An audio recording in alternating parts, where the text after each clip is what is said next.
Bismillahirrahmanirrahim. Assalamualaikum warahmatullahi wabarakatuh. Selamat pagi, salam sejahtera untuk kita semuanya, Bapak Ibu semuanya yang insyaallah dirahmati oleh Allah Subhanahu wa taala. Bismillah, alhamdulillah, salatu wassalamu ala Rasulillah Muhammad ibn Abdillah wa ala alihi wa sahbihi wa mawalah, amma ba'd.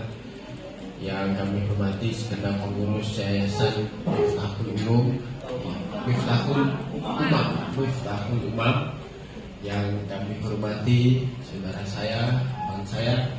Kira-kira ibu percaya nggak kalau saya ini gurunya beliau? Pasti nggak percaya ya? Kebalik ini, beliau guru saya. Beliau lebih, kira-kira lebih tua saya atau Pak Pastura ini? Tentu yang lebih pas bagi guru kita ya kan. Nah, Pak Haji Masturo, beliau kasih penman di Jakarta Selatan. Dulu kami bareng-bareng Bu, sebelum saya pindah sementara ini ke KPAI. Jadi dulu dikasih penman Jakarta Timur, sama membina madrasah, RA dan seterusnya. Ya kami hormati Bapak Kepala MI Miftahul Ummah, Pak Yos, dan segenap para wakil, Bapak Ibu Dewan Guru ini guru-guru semua ya. Guru yang depan-depan nih ya. Nah, yang tadi membuat saya takut jatuh kan. Udah jatuh nggak bisa pulang kan. Ibu Ketua Komite yang sudah menyampaikan sambutan luar biasa, cukup respect terkait bagaimana membantu dalam mengembangkan madrasah ya. Karena tanpa komite, tanpa Bapak Ibu orang tua, pendidikan kita nggak bakal kuat. Sederhana saja, kalau di rumahnya nggak dididik orang tua, anaknya ngerjain PR nggak untuk di sekolahnya, iya kan? Nah seperti itu aja kan. Kalau orang tuanya nggak peduli di rumah, dia udah bertugas nggak, udah dikerjain PR-nya, masuk ke sekolah sudah pasti bawa catatan kosong. Benar nggak Bapak Ibu? Nah, Bapak Ibu orang tua hadir semua ya, orang tua ya, orang tua yang belakang ya. Insya Allah luar biasa. Kok ada yang pakai seragam ini? Dari majelis taklim mana Bu? Tak bercanda. Kirain nanti mau tampil pakai rebana itu enggak ya? Gak apa-apa, bercanda luar biasa. Berarti kompak orang tuanya ya Bapak Ibu ya. Mudah-mudahan menjadi sebab suksesnya pendidikan di Miftahul. Dan semuanya yang saya nggak bisa menyebutkan satu persatu. Moderator, bahaya nanti kalau moderator nggak disebutin ini ya. Kok dapat CV saya lengkap banget loh. Ini padahal nggak saya kasih loh Pak. Dari mana ini? Tahu pondok saya ngajar di mana dan sebagainya. Aduh, padahal CV-nya orangnya nggak sehebat itu Bu, biasa-biasa saja. Saya juga sama, wali murid seperti ibu-ibu. Anak saya juga di madrasah, di MI juga, masih baru kelas 6. Yang satu baru kelas 1. Jadi sama-sama kita wali murid ya, orang tua di madrasah. Saya senang sekali anak saya itu saya sekolahkan di madrasah, bukan karena kemudian saya sekolah dari awal di madrasah, enggak, tapi karena saya yakin sekolah di madrasah itu berbeda dengan sekolah umum. Apa itu? Di aspek penguatan sikap spiritual, aspek keagamaan. Insya Allah orang kalau di dalam hati kecilnya masih ada agama Bu. Kata Rasulullah kan begitu kan? Kalau masih ada la ilaha illallah, itu simbol agama kan? Benar nggak? Esensi dari agama melalui lafaz la ilaha illallah, maka dia dijamin keselamatannya. Ya setidaknya praktek kehidupan sehari-hari anak yang ngerti agama, kira-kira kalau ketemu orang tua masih mau salaman enggak? Iya kan? Kalau di rumah masih mau diajak ngobrol kan? Kira-kira begitu. Ketemu gurunya juga demikian. Kalau anak bapak ibu sudah nggak mau diajak salam, nggak mau diajak ngobrol, nggak mau diajak doa bersama setelah sholat dan seterusnya, nah itu patut ditanya, kamu sekolah di mana nah? Gitu aja. Kalau pagi tanyain kamu sekolah di mana, kok begini gitu, ya kan? Nah, sekolahmu itu di madrasah, maka cerminkan sikap-sikap kemadrasahan. Karena madrasah itu lembaga yang berciri khas agama, lembaga yang berciri khas keagamaan. Bapak Ibu benar kan? Kalau pagi-pagi Cemberut nanti nggak jadi diajak jalan-jalan suaminya siang nanti kan. Saya melihat kayaknya ada yang berpikir, waduh ini suami nggak mau ngajak ke puncak nih, masih diajak ngaji sama ke bakalan tes ya. Jangan dipikirin Bu, nanti pasti jalan-jalan, nanti pasti makan-makan sama suaminya. Setuju? Ya. Yang keempat, saya akan bilang semangat pagi, jawabnya pagi. Yes, setuju? 1, 2, 3, semangat pagi. Yes. Sekali lagi semangat pagi.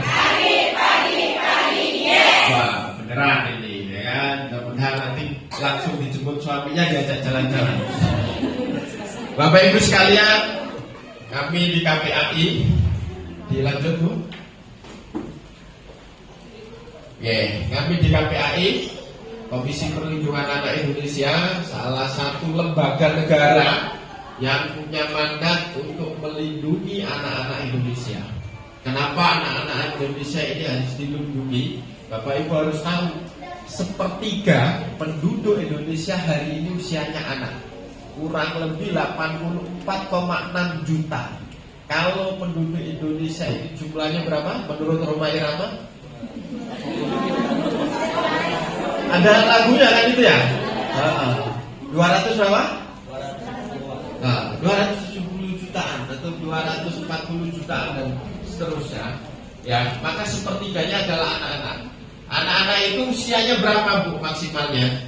Yang tahu nanti dikasih Pak Kepala tahu isi. Bu, anak itu maksimalnya usia berapa? 12 tahun. Ibu sampainya berapa? 12. Coba yang 12 angkat tangan. Oh, cuma 2. Ini usianya 12 tahun Bu, ibu-ibu ini. Yang masih muda.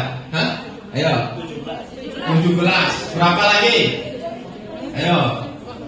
Ini harus tahu. Menurut Undang-Undang Perlindungan Anak, usia anak itu maksimal 18 tahun, Bapak Ibu. Berapa? 18.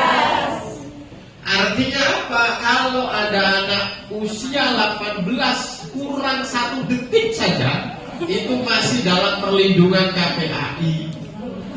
Anak usia 12 tahun ke bawah, anak yang tidak kemudian ketika dia berhadapan hukum langsung dipenjarakan. Kalau ada anak-anak ibu-ibu di SD, di FI kan belum tentu sampai umur 18 tahun kan, rata-rata 12 tahun ke bawah. Kalau berhadapan dengan hukum, sebisa mungkin dihindarkan apa yang disebut dengan pemenjaraan.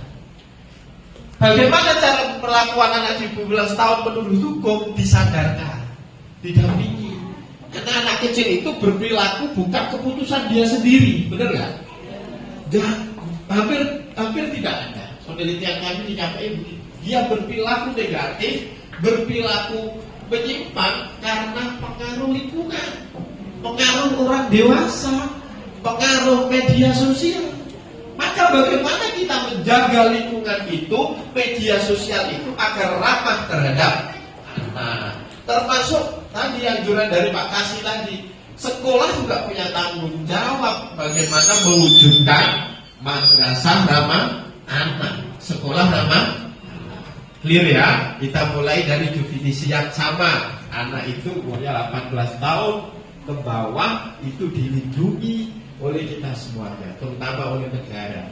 Kenapa? Karena dia penghuni Indonesia 84,6 juta sekian. Kenapa ini dilindungi? Karena dia akan berpotensi menjadi bonus demografi. Apa itu bonus demografi? Anak-anak angkatan muda yang akan mengisi ruang-ruang penting, menjadi pemimpin negara, pemimpin tingkat masyarakat. Anak-anak yang produktif di usia itu akan mewarnai kemajuan bangsa ke depan. Bapak Ibu. Jepang itu 1 tahun sekali itu butuh anak muda yang diimpor ke Jepang, diimpor bahasanya apa ya? Didatangkan ke Jepang, anak muda terdidik dari Indonesia. Mereka butuh minimal 100.000 orang. Hampir seluruh penyalur tenaga kerja ke Jepang itu nggak bisa memenuhi itu. Dan saya sudah ajak keliling di Jepang itu ditunjukin penjaga warung rata-rata nenek-nenek. Benar, sudah ubanan putih. Pekerja-pekerja di pabrik sudah orang-orang dewasa yang masuk usia senja. Benar. Nah, mereka apa? Mereka salah dalam hal mengatur kebijakan generasi. Apa namanya? Mengatur kebijakan sumber daya manusianya. Kan dibatasi itu dulu. Waktu saya masih kecil masih ingat tuh, orang Jepang nggak boleh punya anak. Iya kan? Nah, ternyata itu berimplikasi seperti ini. Islam juga begitu kan, Rasulullah mengajarkan kan. Tapi ya memang harus bisa membedakan. Di Jepang butuh anak-anak muda dari Indonesia. Saya beberapa kali di Singapura, khusus di Singapura, berinteraksi dengan masyarakat kalau pagi, dengan sesama guru di sana. Dia, masya Allah, kering sekali. Kenapa? Karena dia sudah, ya tadi, angkatan mudanya sedikit. Kemudian kehidupan sehariannya penuh dengan materialistik ya, bisnis, usaha dan seterusnya. Akhirnya apapun kikis, nalar sosialnya. Ketemu orang tuh nggak bisa senyum. Bapak Ibu kuat nggak ketemu tetangganya nggak senyum? Nggak kuat. Ini Indonesia Pak. Di sana kuat. Coba aja nggak percaya. Bapak Ibu ada taman namanya apa ya, lupa saya itu. Natseli Park namanya. Itu kalau Bapak Ibu olahraga pagi, ketemu orang sana bukan senyum Pak, malah cemberut. Malah merunduk. Kenapa?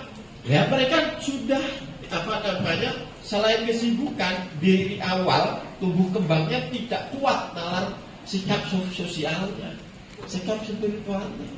Jadi sudah konsep pendidikan sudah berbeda. Kamu yang penting setelah sekolah kerja, kamu yang penting setelah sekolah sukses, kamu yang penting sekolah membangun perusahaan. Nah, di Indonesia tidak semacam itu. Maka bonus demografi anak ini harus kita jaga sehingga 2024-5 dia menjadi generasi emas, itu betul-betul bisa Tripusat Pendidikan. Siapa yang mengajarkan konsep Tripusat Pendidikan, Bapak Ibu? Yang bisa jawab, saya kasih hadiah. Hadiahnya umroh. Ayo, umroh ke Asrama Haji Pondok Gede. 20.000 ongkosnya kan, bayar manasipnya itu, anak bayarin itu. Siapa yang tahu siapa ya? Siapa tokohnya?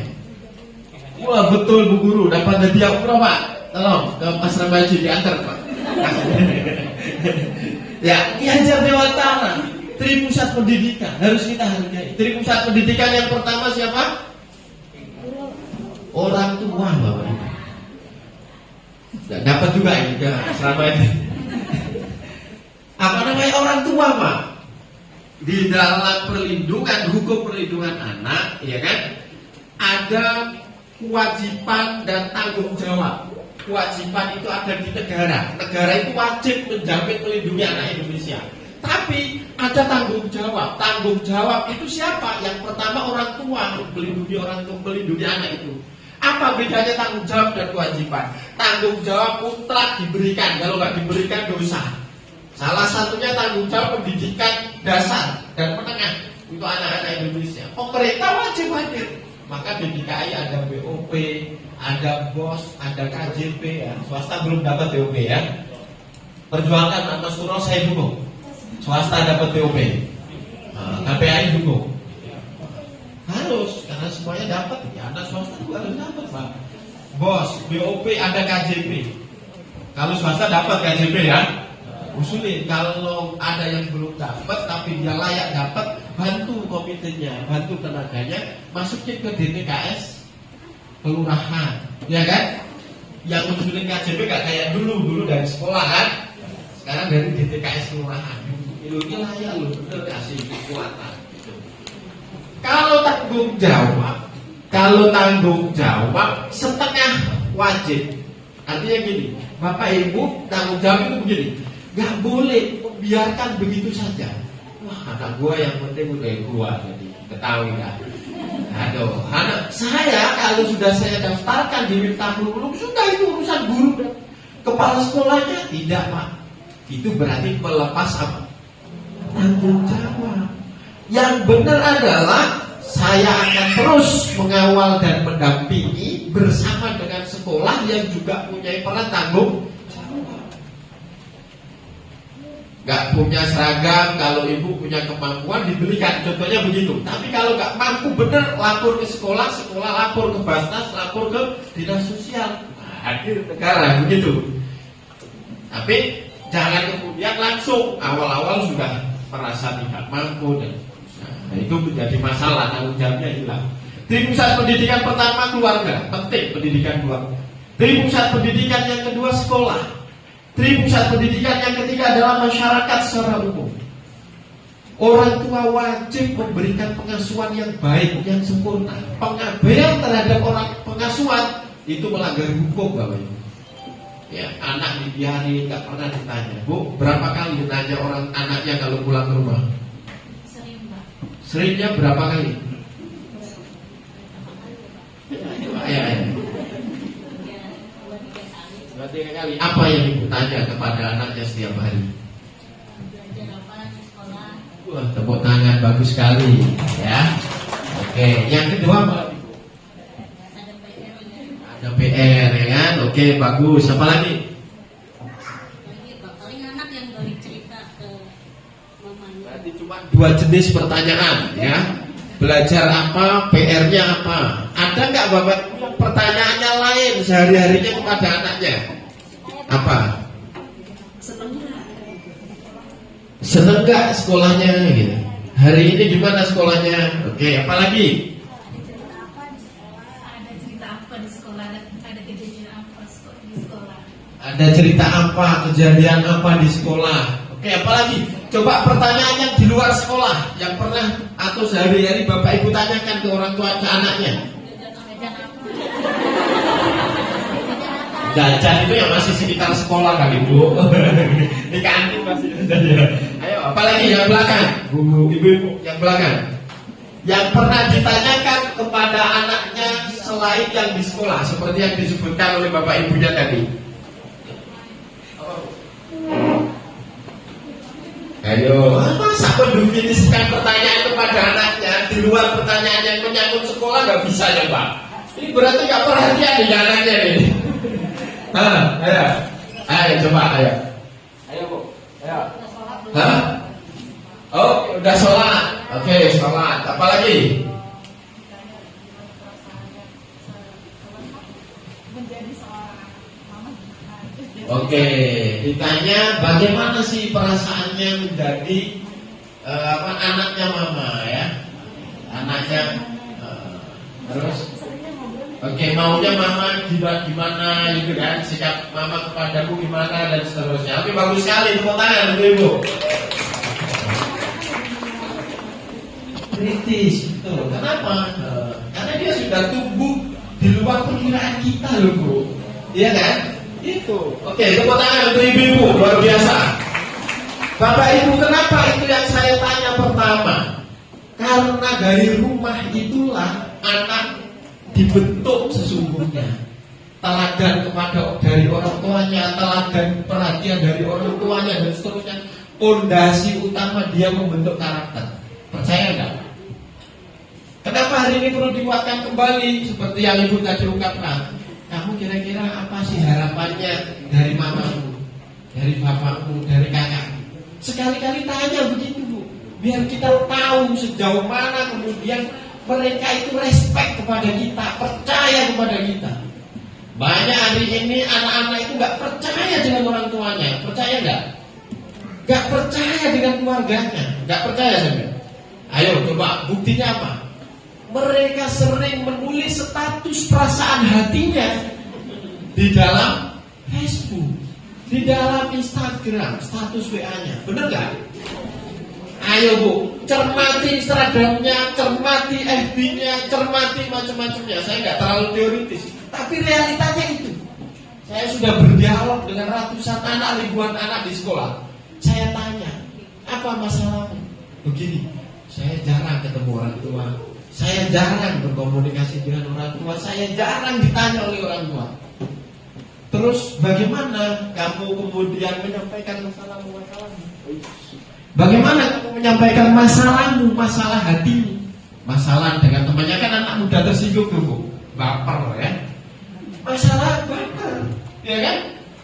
Bagaimana kata dia? Rumah kedua saya adalah Facebook. Rumah kedua saya adalah media sosial. Kaget sekaget-kagetnya saya bahwa rumah keduanya media sosial. Ayo Bu, perhatiin banget Bu. Serius saya nggak bohong. Serius, saya nggak mau besar-besarkan. Realitanya begitu. Situasinya seperti itu hari ini. Saya harus kasih tahu sehingga Bapak Ibu lebih peduli. Tanyakan pelan-pelan. Pagi, pastikan dia bersalaman dengan kita, tatap wajahnya, doakan. Itu akan membuat suasananya akan berbeda. Menjelang tidur sempatkan elus anak Bapak Ibu, kasih nasihat yang baik-baik, karena ketika dia tidur dia ingat apa yang Bapak Ibu sampaikan di telinganya saat itu. Itu yang akan menguatkan karakter Bapak Ibu, dan itu tanggung jawab Bapak Ibu sebagai orang yang wajib memberikan hak pengasuhan yang utama kepada anak-anaknya. Baru sekolah sebagai ruang pengasuhan alternatif dalam Bapak Ibu guru. Bapak Ibu guru menurut Undang-Undang Perlindungan Anak punya hak, punya kewajiban apa? Memberikan pengasuhan alternatif kepada peserta. Anggap anak-anak yang hadir di sekolah adalah anak kandung kita, anak lahir kita, dan seterusnya. Itu kunci utama loh Bapak Ibu dalam konteks melindungi anak-anak kita dari segala bentuk kekerasan. Kalau anak itu terbiasa diajak bicara, kepentingannya didengar, ya kan? Maka ketika ada hal negatif yang menimpa dia nggak segan-segan ngomong, bener nggak? Nggak segan-segan cerita, curhatnya bener langsung ke orang tuanya, bukan curhat ke Facebook atau curhat ke temennya. Kalau curhat ke temennya Bapak Ibu, jatuhnya nanti diterimanya lain kadang-kadang. Apa? Malah dikomporin, bales yuk. Kita cegat yuk di jalan yuk. Kita kempesin itu banyak dulu kita itu. Loh, sudah begitu Pak, situasinya betul. Anak dihukum itu bukan tambah gerah hari ini. Nah, itu yang pertama. Yang kedua, perlu Bapak Ibu pahami, perkembangan anak gak kayak dulu waktu kita kecil. Gak waktu saya tumbuh kembang, gak kayak waktu Bapak Ibu mungkin gitu, yang lebih muda dari saya mungkin. Berkembangnya beda. Mereka sudah terlanjur lebih tahu dari orang tuanya maupun dari gurunya. Maka menyikapi perkembangan dia juga harus berbeda. Kasih ruang dia untuk menyampaikan kritisnya tadi. Saya setuju tadi. Orang anak hari ini lebih kritis. Nah, kasih kesempatan menyampaikan kritisnya kepada kita sehingga kita bisa mengarahkan. Menjadi problem kritisnya kencang, tapi gak ada yang mengarahkan. Semau-maunya dia, ini masalah. Maka generasi sekarang disebut, orang kenal dalam ilmu psikologi namanya generasi strawberry. Benar nggak Bapak Ibu? Pernah dengar nggak itu? Ya, strawberry itu cantik, strawberry itu apa? Enak dilihat. Siapa saja lihat strawberry pasti pengen pegang, pengen dimakan, dan seterusnya. Tetapi luarnya bagus, luarnya cantik, luarnya kuat, luarnya ganteng, dan seterusnya, dalamnya lembek. Ada apa? Dalamnya itu apa? Dalam masa pertumbuhannya, dia sebenarnya belum siap dengan tantangan yang beragam, dengan persoalan-persoalan yang kompleks. Belum siap menerima itu, tapi dipaksa siap. Persoalan media sosial, persoalan pergaulan, persoalan acuh di lingkungan keluarga, persoalan sibuknya guru di administratif, misalkan di sekolah, sehingga nggak sampai pernah punya perhatian lebih kepada anaknya. Dia belum siap membentuk konsep dirinya, belum siap membentuk prinsipnya, belum siap, belum bisa tumbuh kembang dengan muncul konsep diri, membedakan mana baik, mana buruk. Akhirnya apa? Kena hal negatif, pengaruhnya luar biasa terhadap perubahan sikap mereka. Ikut-ikutan gampang dan seterusnya. Nah, itu situasi Bapak Ibu perlu dicermati sekali lagi. Madrasatul keluarga, simbolnya ibu, fondasi pertama untuk mendidik anak-anak kita agar berkarakter, punya karakter yang bertanggung jawab, punya konsep diri yang bertanggung jawab. Saya berperilaku ini, konsekuensinya ini. Saya berperilaku baik, konsekuensinya baik. Saya berperilaku buruk, konsekuensinya buruk. Dia sadar itu. Kalau dia sudah sadar begitu, kira-kira kecenderungannya dia berbuat baik apa buruk? Baik, karena dia sadar, tahu posisi. Itu paling mendasar konsep pendidikan. Kalau nggak bisa begitu, pasti anak itu labil, menjadi anak yang labil, gampang terpengaruh, masuk ke ranah-ranah yang negatif. Apakah itu kemudian selaras dengan ajaran Islam? Selaras Bapak Ibu. Di Al-Quran ada ayat di surat apa? Wa nafsi wa ma sawwaha, surat Asy-Syams ya. Wa nafsi wa ma sawwaha fa'alhamaha fujuraha wa taqwaha. Demi jiwa. Wa ma sawwaha, dan sesuatu hal yang membentuk jiwa itu. Ya kan? Fa'alhamaha fujuraha wa taqwaha. Allah itu sebenarnya sudah ngasih garis. Seseorang itu, jiwa itu, karakter itu, pribadi itu, konsep diri itu sudah diberi batasan-batasan lingkungannya. Tinggal dia pilih, fa'alhamaha fujuraha, dipilih, dikasih insting, ilham untuk memilih mana yang baik, mana yang relate, berhubungan erat dengan ilmu psikologi juga. Kalau nafsunya, wa nafsu tadi konsep dirinya tuntas di awal, kesononya lancar, jalannya lancar. Begitu Bapak Ibu. Itu paling pokok yang saya kenapa sampaikan di awal, karena peran Bapak Ibu di situ. Kira-kira begitu. Yang berikutnya kita belajar tentang bully. Lanjut. Bapak Ibu lanjut. Terus oke, ini KPAI tadi sudah tugasan melindungi Bapak Ibu, batasannya umur 18 tahun. Silakan kalau ada apa-apa disampaikan kepada kami. Lanjut. Tugas KPAI itu mengawasi, memberikan rekomendasi perbaikan, mengarahkan, kemudian memediasi kalau ada kasus, termasuk layanan kasus. Bapak ngadu, ada persoalan, kami berupaya menyelesaikan. Kasus-kasus yang terjadi di satuan pendidikan, apalagi tingkat SD, MI, biasanya kami mengambil langkah mediasi. Mediasi itu untuk apa? Menemukan rasa keadilan bagi korban.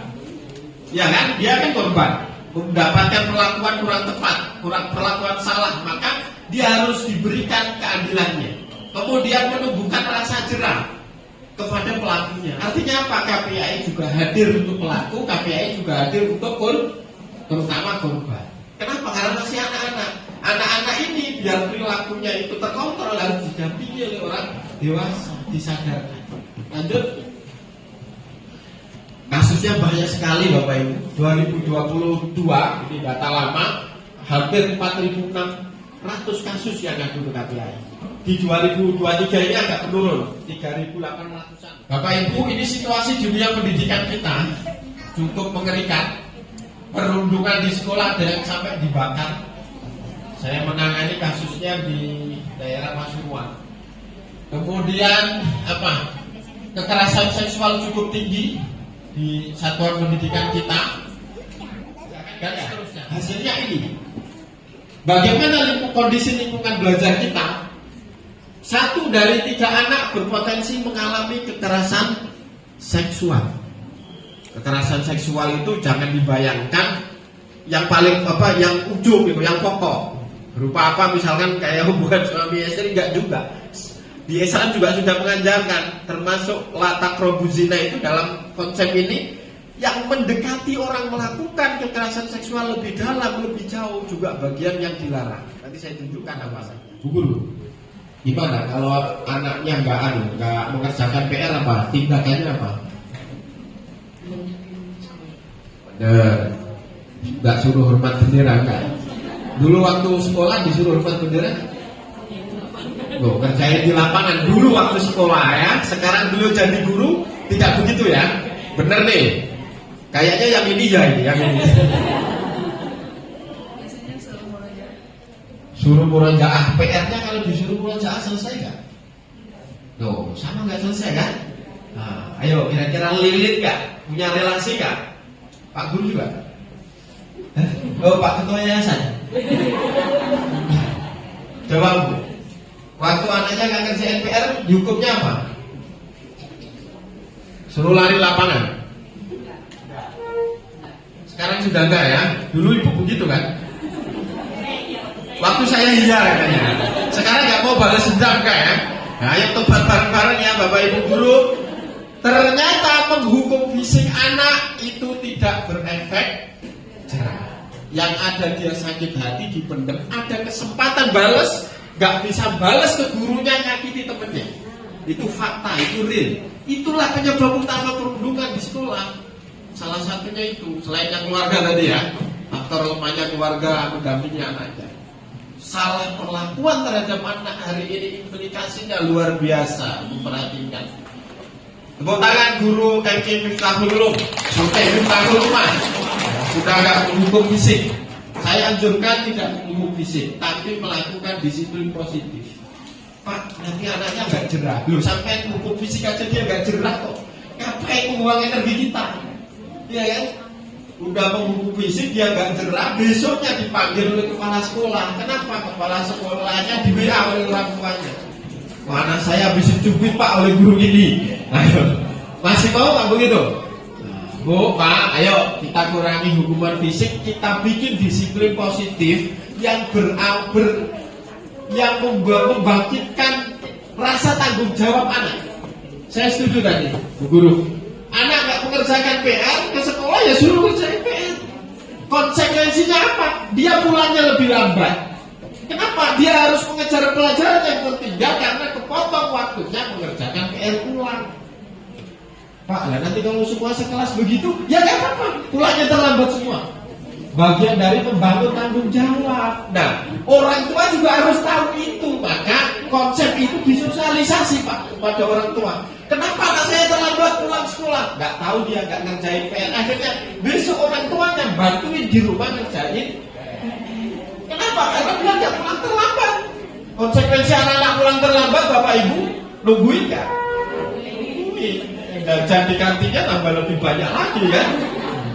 Atau justru sebenarnya senang nungguin anaknya di sini sambil arisan. Kok tahu aja ya, sama-sama wali murid kan? Gitu ya Bapak Ibu ya. Ayo Bapak Ibu, ini tak kasih tahu caranya begitu, cara menerapkan hukuman di era milenial begini nih anak-anak ini. Bukan hukuman ya, disiplin positif saya menyebutnya.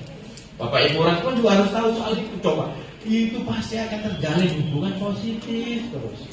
Kok kalimat hidup sukses itu cuma kalau hatinya positif, pikirannya positif. Bener kan? Nah, membangun hati positif, pikiran positif itu dari kapan? Dari dini. Sedini mungkin gak ada pikiran negatif di hati saya, di hati kita semuanya, di hati anak kita. Pikiran juga akan positif terus. Kalau sudah terisi dengan hal yang positif, perilakunya pasti positif. Hidupnya pasti berkah, suksesnya pasti deket deh. Benar. Daripada dipenuhi hal-hal yang suudzon dan seterusnya. Hubungan positif orang tua. Yang tahu apa bedanya bullying dan perundungan? Ada yang tahu bedanya bullying dan perundungan? Angkat tangan. Nanti saya kasih hadiah. Ya, hadiahnya nggak umroh sekarang. Umrohnya kan juga 2 orang kan? Tanggung jawab Pak kasih, kanterin ke Asrama Haji Pondok Gede lah. Nanti saya ganti ongkosnya. Ayo, saya kasih hadiah mesin cuci. Oh, ini siapa benar. yang tahu bedanya perundungan dan bullying? Ayo Bu, gak apa-apa salah, gak apa-apa. Paling juga nanti gak diajak makan siang sama suami. Kalau bullying itu mungkin bahasa luar atau bahasa Inggris, kalau perundungan itu bahasa Indonesia. Oh iya, itu dari sisi bahasa ya Bu ya. Oke, baik, gak apa-apa. Tepuk tangan Bu. Ini sudah berani jawab, luar biasa. Ayo Bu, apa Bu? Tadi kan mau jawab Bu. Ayo, Ibu yang di belakangnya kan? Oke, kalau bullying itu kekerasannya, ya, bentuk kekerasannya itu dilakukan sekali 2 kali. Anak tiba-tiba gailin teman, besok sudah selesai. Itu bullying. Tapi kalau perundungan relatif dilakukan berkali-kali dan ada perasa memaksa, ada perasaan saya itu lebih superior, ini adik kelas baru masuk nih, misalnya begitu. Ini harus disuruh beli jajan semua. Nah, yang begitu-begitu itu perundungan. Bapak Ibu, efek dari perundungan yang lebih negatif adalah efek psikis. Guru, motivasi belajarnya rendah, merasa takut, merasa malu. Karena psikis, mohon maaf, ya, dampaknya itu Bapak Ibu berat dan jangka panjang. Bahkan ada yang sampai mengakhiri diri atau alias bunuh. kuatkan, jangan sampai karakter anak bapak ibu lemah, jangan sampai mereka jadi generasi stroberi. Dengan cara apa tadi? Dampingi, sering ajak ngobrol, kasih solusi dan seterusnya. Di sekolah juga begitu, pengasuh budget punya pengasuh merasa ini anak saya loh. Gak usah jauh-jauh Bu. Di Jakarta Selatan pernah terjadi anak kelas 4 SD, kelas 6 SD. Di Banyuwangi anak kelas 4 SD. SD. Di Jakarta mana anak kelas 1 SMP. Kemudian di mana lagi? Sekarang dampak kekerasan bullying perundungan sudah sangat memprihatinkan. Bukan sekedar cacat fisik, masih bisa diobati. Psikis akhirnya trauma yang panjang, akhirnya dia bunuh. Allah kita menjaga oleh Allah anak kita ya Bapak Ibu ya. KPAI tahun 2023 itu menerima aduan kasus bullying hingga kasus anak mengakhiri diri itu hingga 47 kasus di Indonesia. Sudah banyak loh Bu, itu karena mengakhiri diri Bu. Yang kejadiannya di lingkungan sekolah atau di luar lingkungan sekolah tapi masih pakai baju seragam, hanya baru pulang sekolah, itu 17 kasus. 17 kasus. Memprihatinkan. Kita harus memperkuat ketahanan keluarga, memperkuat karakter dan sikap di keluarga dan juga di sekolah. Sudah sangat darurat, gak apa-apa. Kurangi mata pelajaran yang gak penting-penting, gak apa-apa. Materi yang gak penting-penting itu dirapel aja sama yang materi penting. Waktu luangnya untuk apa? Ajari mereka untuk membangun kebersamaan. Ajari mereka kebiasaan-kebiasaan positif yang menyangkut keinginan hatinya. Saya mau jadi pemain bola, fasilitasi dia. Saya mau jadi pemain musik, saya mau jadi dai, saya mau jadi kori-korian. Itu penting hari ini untuk difasilitasi. Saya tanya kepada anak-anak beberapa waktu lalu ketika misi di tempat lain. Nak, cita-cita mau jadi apa? Mau jadi gamer, ahli game, pemain game. Hebat. Saya mau jadi animator dan seterusnya, yang membuat animasi dan seterusnya. Imajinasinya sudah sejalan dengan perkembangan dunia teknologi. Kalau nggak kita kendalikan dengan minat bakat yang realistis itu setidaknya dekat dengan keahlian keluarga deh. Anaknya begitu kan biasanya kan, anaknya ibunya dokter, anaknya dokter. Kita dekatkan dengan yang realistis sehingga mengurangi tadi salah dalam mengambil sikap saya mau jadi apa, nah itu menjadi sangat penting. Ajak dia bermain, kenalkan permainan-permainan yang membawa gerak fisik. Anak bapak ibu kalau di dalam kamar terus senang gak kira-kira? Enggak kan? Coba ya kan? Bagaimana menstimulan dia kemudian tidak di kamar terus, mau bantu kita atau berteman di tetangganya tapi positif? Ya dari sekolah. Dengan cara apa ya? Jangan dibiarkan dia di kelas. Jangan dibiarkan dia merenung dengan tugas-tugasnya. Tugasnya akan selesai kalau dia kemudian mau gerak. Gerak fisik menjadi sangat penting. Lanjut. Kekerasan fisik. Ini identik dengan bullying tadi Bapak Ibu. Kemudian kekerasan psikis. Kekerasan psikis itu contohnya dikata-katain. Bapak lo, wah gitu biasanya. Kan nama orang tuanya disebutin tuh, ya kan? Di sekolah hari ini banyak circle-circle, kelompok-kelompok kecil di dalam kelas.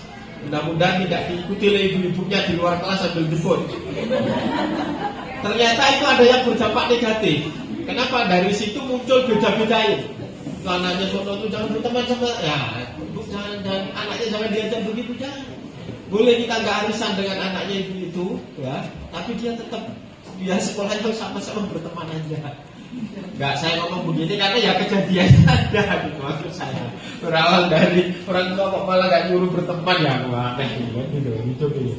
Nah, makanya relasi positif. Ceng-cengan.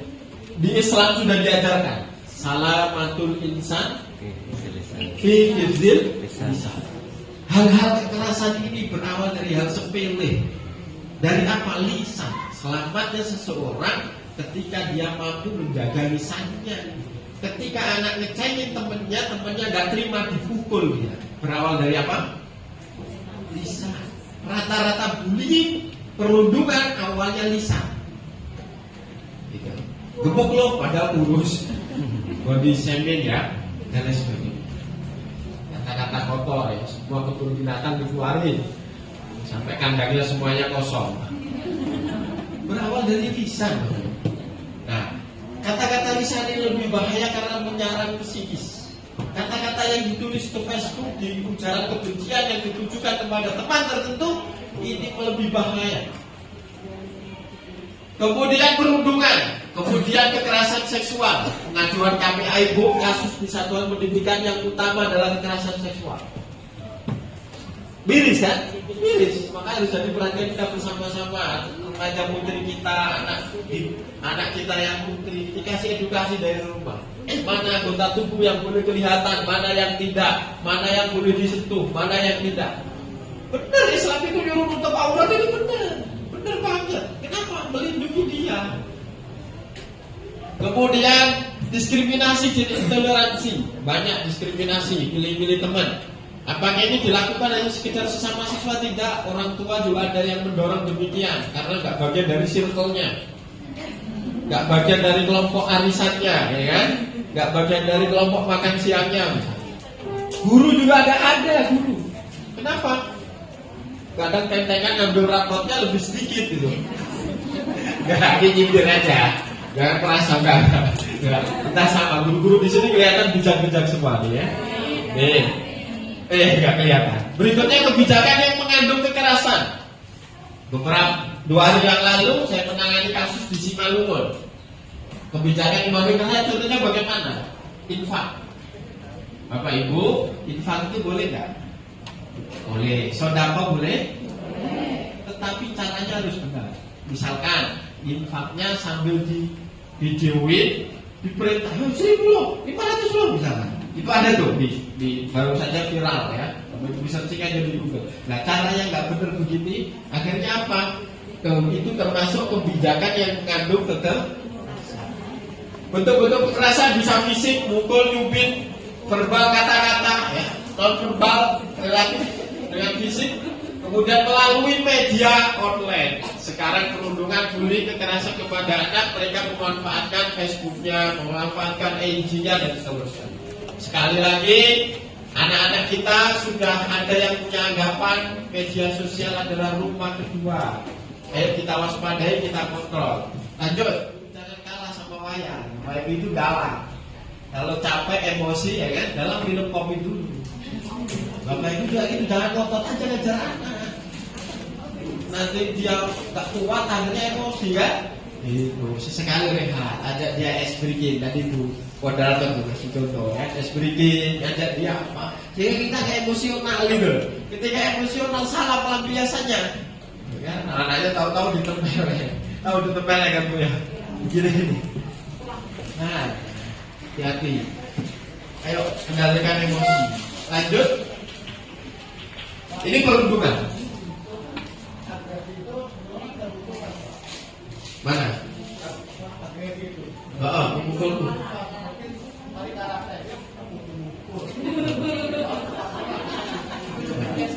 Ya. Terima kasih Pak Guru Olahraga. Karena kalau Bapak tidak menerapkan itu nanti nggak bisa ngajar gas-gas. Ya. Tapi itu konteksnya lain ya Pak. Konteksnya sedang mengajar olahraga, kan gitu ya. Nah, konteks yang dilarang adalah konteks menghajar, Pak. Bedakan mengajar sama menghajar. Yang fisik tadi menghajar. Guru hadir di sekolah bukan menghajar, tapi bisa dibedain?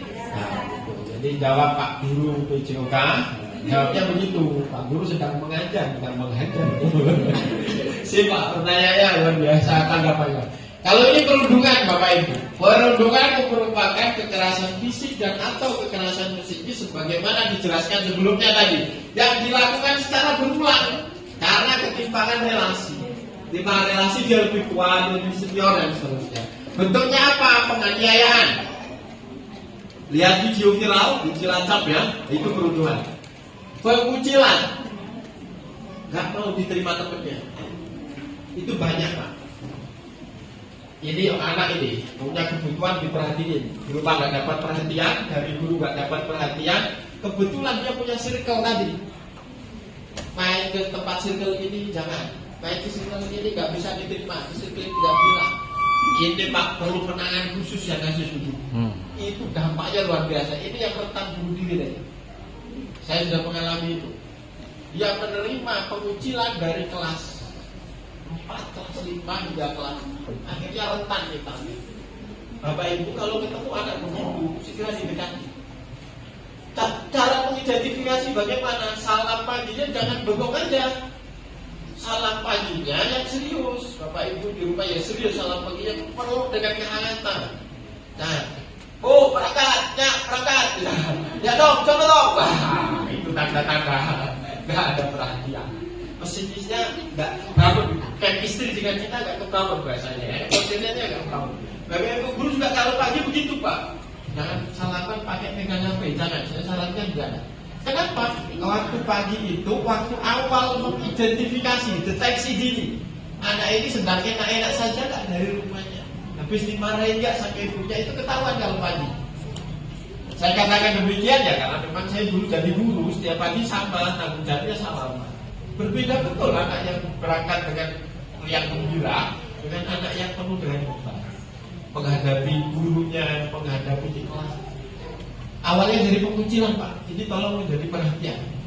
Circle-circle di kelas itu kalau bisa kan susah dibubarin ya, memang itu juga mereka untuk berserikat ya dan seterusnya. Tapi diarahkan hal yang positif, jangan beda-bedain. Penolakan, pengabaian, penghinaan, penyebaran rumor, panggilan mengejek, intimidasi, teror ya, perbuatan mempermalukan di depan umum. Bapak Ibu guru sebisa mungkin jangan menghukum anak di depan anak. Bukan menghukum mendisiplinkan anak di depan anak. Sebisa mungkin kalau ada pengadu kasus kekerasan kepada anak, ya itu ditutup identitasnya, wajib itu. Kami KPAI bolak-balik tegur polisi, tegur wartawan. Kenapa? Saat melakukan konferensi pers, saat menulis berita wajah anak nampak, itu nggak boleh, pelanggaran hukum itu. Ada pasal pidananya. Jadi kalau ada orang mengadu ya ditutup, korban pelaku anak ditutup wajahnya. Kenapa? Dia masih punya masa depan. Kita sudah punya pengetahuan lebih, pengalaman lebih daripada saya. Sekali lagi kurang lebih yang mohon maaf. Ihdinas siratal mustaqim. Wallahu muwaffiq ila aqwamit thoriq. Assalamualaikum warahmatullahi wabarakatuh. Waalaikumsalam warahmatullahi wabarakatuh. Murid senang, guru tenang, orang tua bahagia. Iya, boleh nih nanti. Kita juga punya tepuk guling Pak di sekolah kita Pak. Iya, di sini teman, di sana teman, di mana-mana aku berteman. Tak ada lawan, tak ada musuh, semuanya saling menyayangi, seperti itu kira-kira. Iya. Lagu anti bullying sudah kita sosialisasikan ke anak-anak. Baik, Bapak Ibu, selesai sudah runtutan acara kita pada hari ini. Yang dapat saya rangkum yaitu yuk mari sama-sama kita perbaiki lagi diri kita masing-masing dari semua elemen, mulai dari keluarga, guru, dan masyarakat dalam mencegah terjadinya bullying dengan upaya sederhana, yaitu yang pertama komunikasi dengan anak di rumah, kemudian sosialisasi dengan guru di sekolah, dan bisa dibantu juga guru BK. Kebetulan saya BK juga di sini Pak. Tapi masih banyak belajar ya Pak.